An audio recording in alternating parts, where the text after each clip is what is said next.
एक आदमी ने किसी लड़की को फंसा करके गुप्त रूप से घर में रखा और बात बिगड़ गई तो मारकर घर में ही दफना दिया।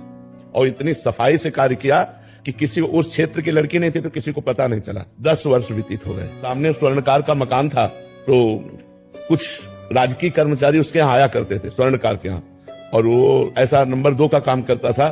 तो उनको पता चला तो कुछ फीस वो देता रहा।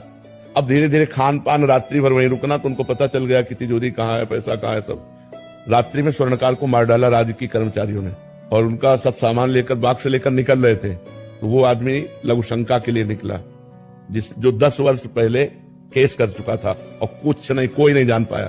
वो निकला, उन्होंने देखा तो उनका कुछ करके आ रहे हो आप लोग, घबराए दिखाई दे, बाग से कहां से लेके आ रहे हो? तो चुप, हम तुमको भी इसमें से कुछ दे देंगे, तुम अपने घर जाओ। तो उनका नहीं, हम ये तुम्हें चोरी नहीं करने देंगे।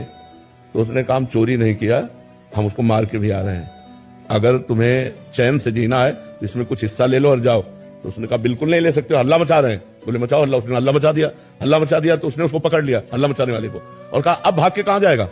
10-20 लोग आ गए, बोले इसने स्वर्णकार को मारकर देखो, ये बॉक्स लेकर के जा रहा था, हम पकड़ा गए। तो हल्ला मचा, पूरा का पूरा केस उसके ऊपर डाल दिया।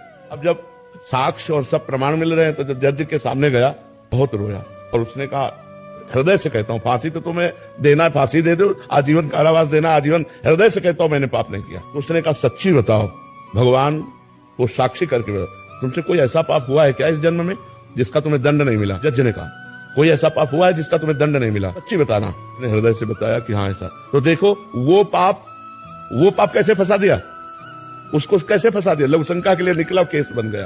तो कई ऐसी घटनाएं होती हैं हमारे जीवन में जिसमें वर्तमान में हम दोषी नहीं होते, लेकिन भूतकाल का किया हुआ अपराध हमको वर्तमान में फंसा के दंड देता है।